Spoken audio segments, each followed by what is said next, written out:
Хайырлы иртә. Эфирда Татарстан яңалыклары, студияда Гөлназ Ибрахимова бүгенге чыгарылышта. Бүген Төрки һәм Форсы телле халыкларының борынгыдан килгән Нәүрүз бәйрәме билгеләп үтелә. Батырлар ачыкланды. Узган елларда Акбарс көрәш сараенда Муса Җәлил истәлегенә багышланган көрәш турниры узды. Чит ил продуктларын Россиянең күп төбәкләрендәге татар эшмәкәрләре җитештергән товар алыштыра. Бу хакта алар 10-нчы Бөтен Россия татар авыллары эшмәкәрләре җыенында сөйләде.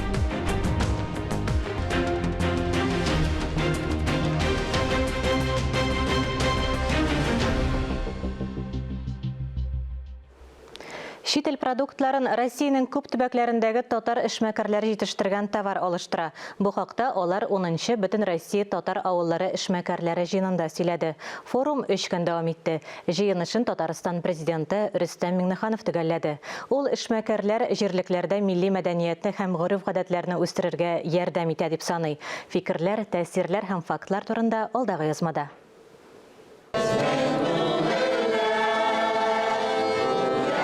Шушы көннәрдә 10-нчы Бөтен Россия татар авыллары эшмәкәрләре җыены узды. Быел әлеге җыенга Россия Федерациясының 40 регионыннан, шулай ук Татарстанның 500 кеше бизнес вәкилләре һәм хуҗалыклары җитәкчеләре катнашты. Безнең мөмкинлекләребез күпкә артты дип сөйли Россия авылларындагы кеше бизнес вәкилләре. Үз эшләрен киңәйтү мөмкинлеге күпләрне династиялар белән шөгыльләнергә җәлеп итә. Мәсәлән, Әхләф Зарипов хуҗалыгын улы белән алып бара. Ә кызы белән кияве шәһәрне ташлап гаилә бизнесына кушылуы эшнең нәтиҗәле баруының тагын бер дәлиле. Бүгенге көндә үземнең балаларым белән менә бергәләп килдек ошо зур җыенга, оныкларым, онышкаларым белән. Шулай эшебезне гаилә белән берлектә алып барабыз.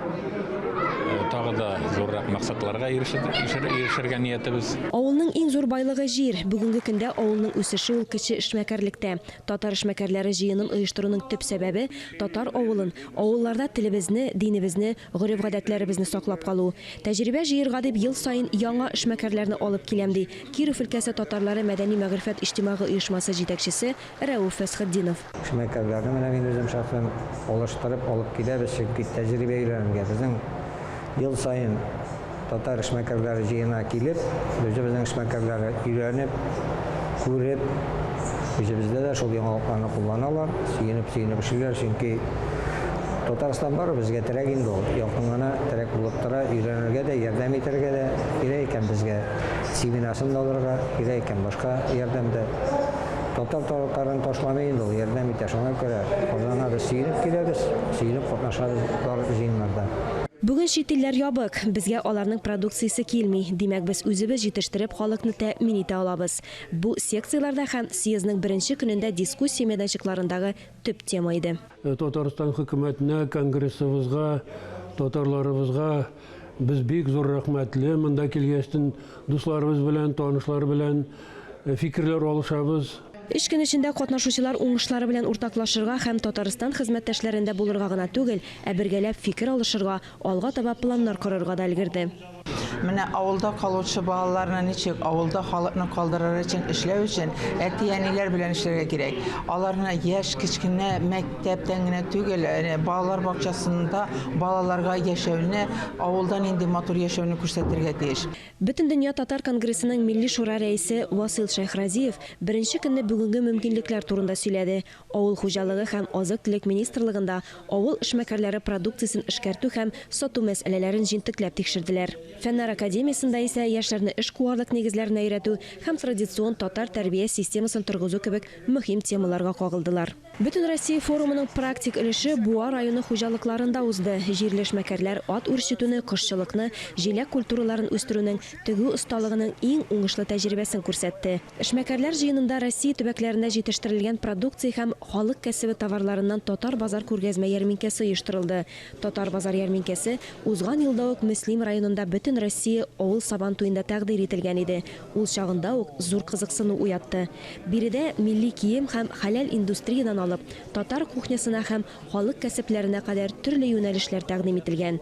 Төп максат татар авылларына ярдәм итү һәм үстерү.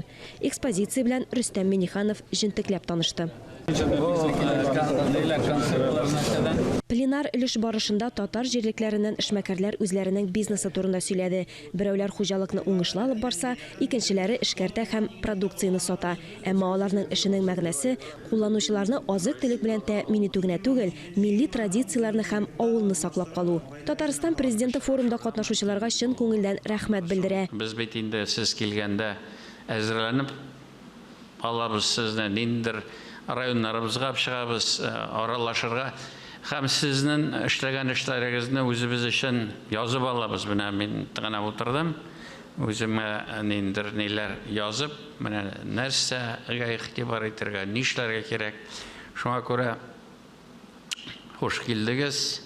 Бөтен Россия җыены нәтиҗәсе иң актив фермерларны бүләкләү. Төп эш юнәлешләре һәр төбәктә сабан туен уздыруны яңарту, интернет сәүдәне көчәйтү һәм төрле бәйгеләрне гамәлгә кую. Нәкъ шулай эшләгәндә татар дөньясы төрле төбәк һәм ил халкына ачык һәм якын була ала. Алия Галиуллина, Дмитрий Второв, Ирик Хамидуллин, Владимир Юрков, Татарстан яңалыклары. Хәзер бизнес эшкуарлар чит ил гигантлары кеткәннән соң барлыкка килгән бушлыкны тутырырга тырыша. Аларны хуплау өчен республикада федераль чараларга өстәп яңа чаралар күрелә. Аларны Татарстан районнарында кертә. Бизнес экспертлар билгеләп үткәнчә, озак вакытлы перспективада санкцияләр үзебезнең ил продукциясе базарын үстерү өчен бонус бирә. Хәзер безнең эшкә җитештерү өчен өстәмә мөмкинлек үзләштерелә. Кырымнан соң без Россиядә үз компанияләребезнең үсә башлавын күрдек. Чит илдән китерелгән продуктларны алыштыра башладык. Озак сроклы перспектива әлбәттә бу зур плюс. Хәзер безнең компанияләр берникадәр үсеш алыр, ихтыяҗларны капларга ярдәм итәр. Әмма җәһәт кенә барысы да бер юлы үзгәрми. Бераз авырга туры киләчәк, әмма мин барысын да үтәрбез дип уйлыйм. Чөнки хөкүмәт дөрес чаралар күрә. Кече һәм урта бизнесны яклый, халыкка да ярдәм кулы суза. Хәзер төзелеш тармагына ярдәм итәргә кирәк, чөнки төзелеш икътисадның төп драйверы булып тора. Илдәге икътисади вазгыять һәм санкцияләр нәтиҗәләре турында МГИМО профессоры Андрей Безруков фикере. Без үзебезнең бәйсезлекне алдык һәм хәзер бу безнең ил. Без бүтән бер кемгә дә бәйләнмәдек. Алар үзләре бездән баш тарттылар. Хәзер без ирекле.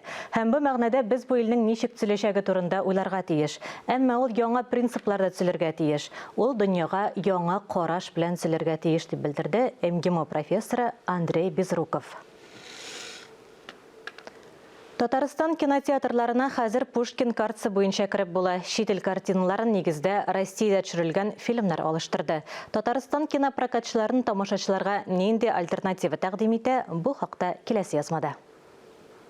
Әлегә кинозалда бер тамашачы да юк. Кинооператорның гына эше тулы куәтенә бара. Проекторга пленка куярга, фильм форматын килергә кирәк. Татар телендәге без 41 ел балалары дигән кинофильмны күрсәтергә әзерлек бара.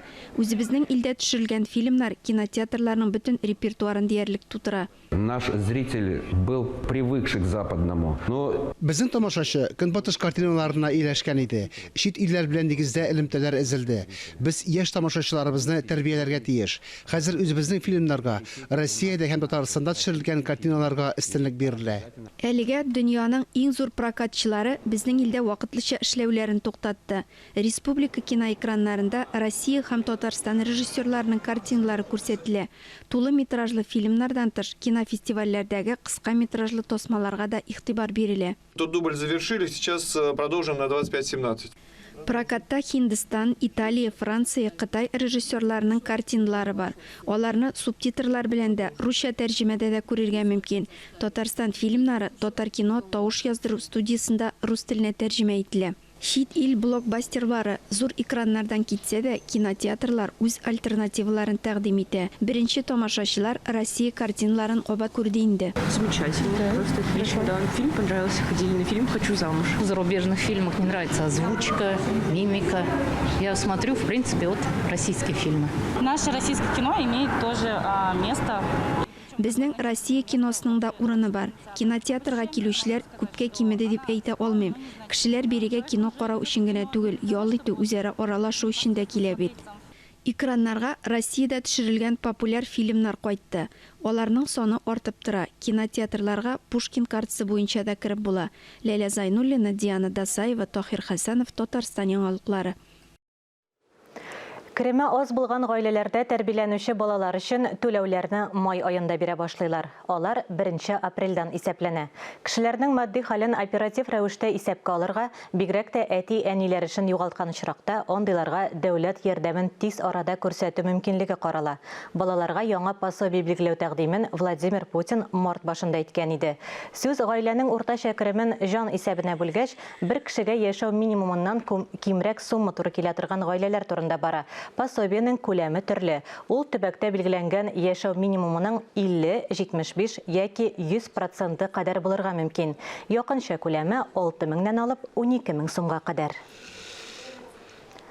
Татарстанның 50 яшь гаиләсенә яшьләр торак программасы буенча фатир алу мөмкинлеге бар. Торак сатып алуга субсидияләр күләме күпме? Бу хакта киләсе репортажда. Татарстанда яшь гаиләләргә ярдәм итүгә 50 миллион сумга якын акча бүлеп бирелгән. Яшь гаилә республика программасы буенча ипотека ставкасы элеккечә 7% кала, 50 яшь гаилә фатир бәясенең 35%-на кадәр субсидия ала. Молодая семья имеет возможность постановки на учет вне зависимости от того, где она работает. Яшь гаилә әгъзалары кайда, бюджетта яки бюджеттан тыш оешмада эшләүләренә карамастан исәпкә кую мөмкинлегенә ия. Татарстанның барлык 45 муниципаль берәмлегендә дә әлеге программа гамәлдә. Барлык яшь гаиләләрнең дә мондый мөмкинлеге бар. Фатирны яшь гаиләләргә түгел, республиканың яшьләр сиясәтен тормышка ашыруда актив катнашучы студентлары да аларга хокуклы. Һәрбер кеше үзенең портфолиосын тупларга тиеш, һәм дә инде ул да булса иҗади кеше булса, ул да булса спортта үзен күрсәткән кеше булса, портфолио туплап, безгә заявка бирә тиеш. Аннары безнең эксперт комиссия шуны күреп, үзенең критерий буенча оценкалар куеп, уже шул топ 49 кешене туплый. Гариза бирүченең шәхси мәгълүматлары, гаиләнең ташламалары һәм керемнәре булуын раслаучы белешмәләр, шулай ук беренче взнос фатир бәясенең 10%-ын түләргә кирәк. Документларның тулы исемлеге белән Татарстан Яшьләр министрлыгы сайтында танышырга мөмкин. Заявкалар 1 майга кадәр алына.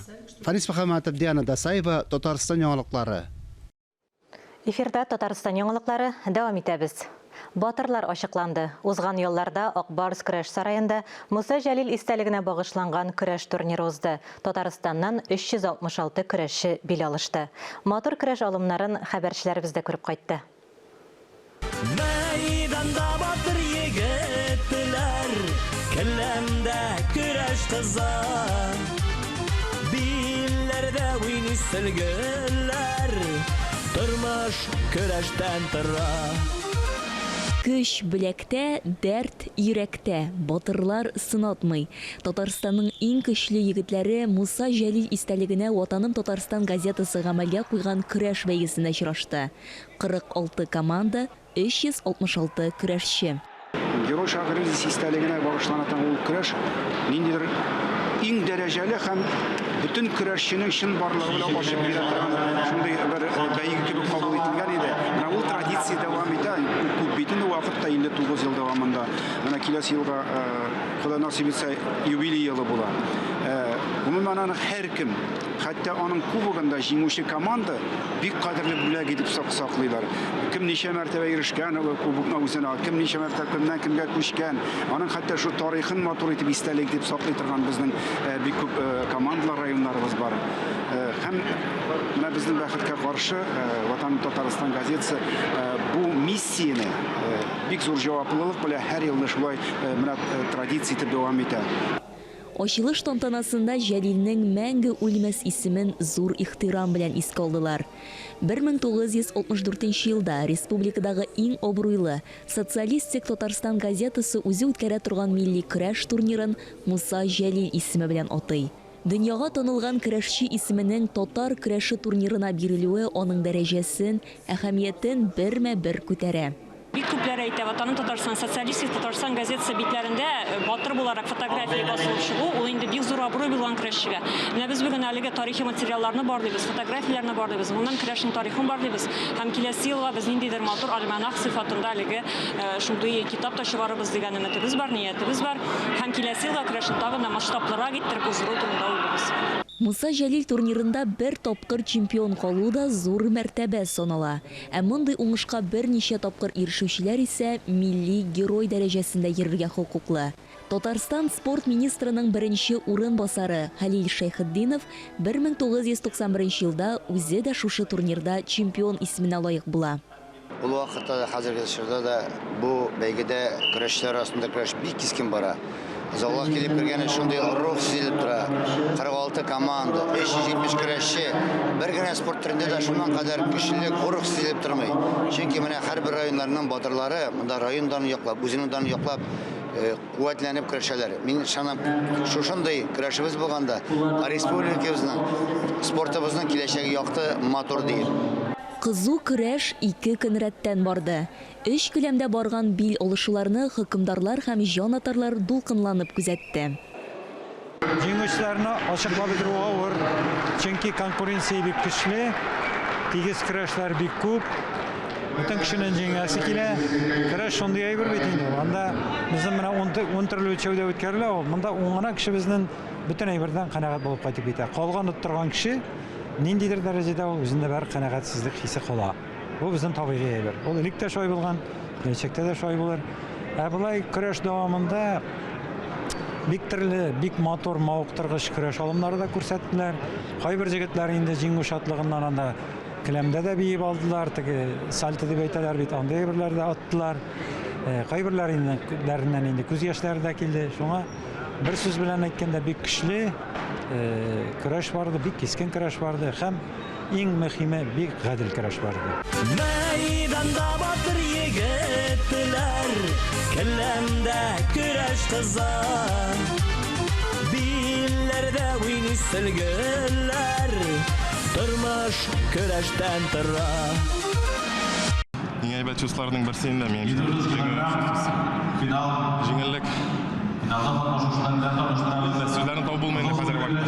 5нче елны 3-тә, теге елны 2-дә, бу ел 1-дә алхамдулилlah. Шул ипләп кенә күтәреләбез. Бик көтелгән җиңү.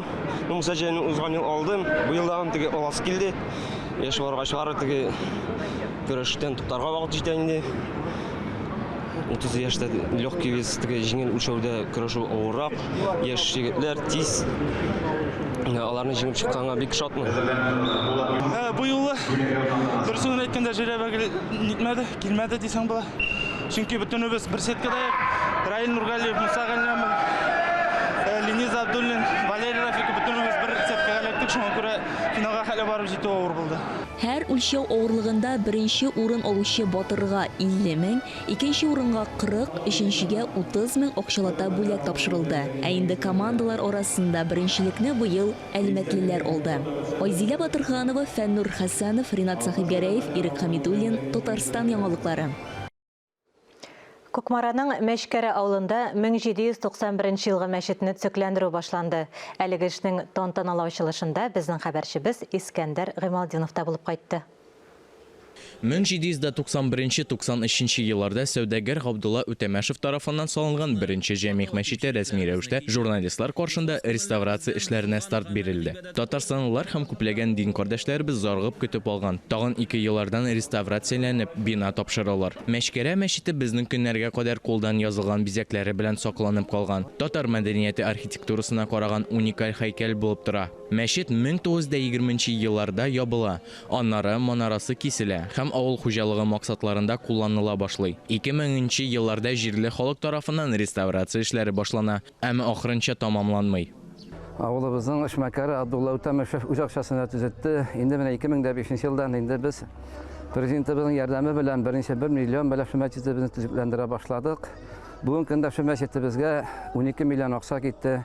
Инде Алла рәхмәте белән узган ел шушы балык бистәсенең Коры елга авылында мөфтиебез төзекләндерелгән агач мәчетне ачуда катнашты һәм президентыбызга шу мәчет хакында сөйләде һәм президентыбыз шу мәчетне 2 елда төзекләндерергә дигән үзенең хәбәрен җиткерде. Без моңа халкыдагы районыбызда без моңа бик сөендек. Мәчетнең икенче катында урнашкан фарыз залы бүлмәсендә ир-атлар өчен, сөннәт залы бүлмәсендә хатын-кызлар өчен намаз уку залы булдыру ниятләнә. Мәчет бер юлы 200 дин кардәшләребезне сыйдыра алачак. Беренче катта музей, балалар һәм олылар өчен уку класслары, ашханә булдырырга уйлыйлар. Мәчеткә ут, газ, су кертү мәсьәләләрен хәл итәсе һәм тахаратханәне яңадан салып чыгасы бар. Эшләнеше традицион формаларында. 2 залы, түбәдәге манарасы. Түбәндәгерәк урнашкан беренче катына традицион аскы өй вазифалары йөкләнгән була. Гыйбадәт заллары әрҗә сыман гөмбәзләре белән каплана. Тирән уемнарга сыйынган тәрәзәләр җәя сыман очлана. Гөмбәздә эслеге билгеле бер формага салынган филенкалар һәм әвәләп ясалган розеткалар белән бизәлгән. Мәчет фасадларының иң әвәлге, баштагы эшләнеше тулысынча диярлек сакланган. Парлы тәрәзә арасында аралыклар вә почмаклар шома калаклар белән эшкәртелгән. Мәчкәрә мәчете классицизм элементлары кушылган. Петербург бароккосы һәм татар декоратив сәнгате стилендә төзелгән. Бисмиллахир-рахманир-рахим. Аллаһ шөкер, бүген ниһаят Барат төнендә җомга көнендә 1100 еллыгына багышланган елда шундый матур чараны башлаттык дип әйтеп була. Иван Николаевичка зур рәхмәт, аннан соң президентыбызга да ул бу фикеребезне хуплады. Әлбәттә, бу мәчет ул бик борынгы мәчет. Бу мәчеттә күп галимнәребез укыган, бу зиратта, мәсәлән, мондагы зиратта күп галимнәребез, ишаннарыбыз күмелгән. Шуңа күрә, иншаллах, киләчәктә бу мәчет ачылачак. Минемчә, ул туристический, туристларны җәлеп итә торган урын булырга тиеш дип уйлыйм. Мәчкәрә мәчете Шиһабеддин Мәрҗани үз истәлекләрендә телгә алганча, заманда бик зур абруй казанган мәхәллә булган. Һәр ел сайын авыл мәдрәсәсендә дистәләгән шәкерт укыган. Мәчеттә күренекле дин әһәрләре хезмәт иткән. Мәчкәрә мәдрәсәсендә Казан, Уфа, Вятка губерниясының руханилары белем алган. Заманның улуг шәхесләре укыган. Мәсәлән, атаклы фикер иясе һәм дин белгече Габденасыр Курсави, тарихчы галим Хөсәен Әмилхан. Искәндәр Гыймалдинов, Таһир Хәсәнов, Татарстан ялыклары. Бүген Төрки һәм форсы телле халыкларның борынгыдан килгән Нәүрүз бәйрәме билгеләп үтелә. Ул 21 мартта көн белән төн тигезләшкән көнгә туры килә. Бу көнне авыл хуҗалыгы белән көн күрүче халыкларның яңа елы башлана. 2009 елның сентябрендә Нәүрүз ЮНЕСКОның кешелекнең матди булмаган мәдәни мирасы исемлегенә кертелде. 2010 елда Берләшкән Милләтләр оешмасы 21 мартны халыкара Нәүрүз көне дип игълан итте. Бу көнне Төрки һәм форсы халыклары ял итә, кунакка ирешәләр, бер-берсен тәмле милли ризыклар белән сыйлыйлар. Әлмәттә Балкыш иҗат фестиваленең сайлап алу этабы узды. Анда Татарстанның көньяк-көнчыгышындагы районнар катнашты. Бу проект өлкән яшьтәге кешеләр өчен. Алар аны ел сайын көтеп ала. Бу юлы фестиваль Татарстан ветераннар оешмасының 35 еллыгына һәм фестивальнең 10 еллыгына багышлана. Фестивальнең күңелле мизгелләре киләсе язмада. Фестивальнең зонал этабын гадәттәгечә Әлмәт районы пенсионерлар җирле оешмасы ветераннарының хоры ача. Осталыгын күп тапкырлар зур сәхнәдән күрсәткән гармунчылар моң ансамбле бәйгегә канатланып килгән. Шушындый зур мероприятиеләрдә кавыштырып бергә, бер-беребезгә опытлар алдырып йөрткән өчен бик зур рәхмәтлебез. Яшьләрне күбрәк шулай интересовать итеп, ничек булса да, аларны да шулай моңга, сәнгатькә тартырга кирәк күбрәк. Миңа инде 73 яшь, 74 ел тикте хәзер. Шуңа күрә хәзер гармон эшләренә кереп, һаман да әле шуның белән уйнап, күңел ачып йөрим. Күп кенә артистлар фестивальдә беренче тапкыр гына катнашмый. Сеспель ансамбле бу юлы чуаш такмакларын әзерләгән. Для тех людей, уже которые... Балкыш нәкъ менә безнең өчен бу тагын бер тапкыр пенсионерларга җыелырга бер сәбәп. Фестивальдә катнашучылар өчен иң мөһиме өлкән яшьтәге кешеләрнең бер-берсе белән берләшүе һәм аралашуы, ә кайберәүләр өчен күптәнге хыялны чынга ашыру мәйданы, ансамбльдә җырлау һәм сәхнәдә чыгыш ясау мөмкинлеге. Бу кешеләргә сөенеч, шатлык китерә торган бәйрәм. Алар бүгенге көндә дә безнең халкыбызга, безнең илебезгә хезмәт итәләр дигән сүз. Бу мин моны бик яхшы күренеш дип саныйм. Мин аларга уңышлар телим. Балкыш фестивале берничә этаптан тора. Башта сайлап алу муниципалитетларда уза. Шуннан соң республиканың 7 районында һәм шәһәрендә лауреатлар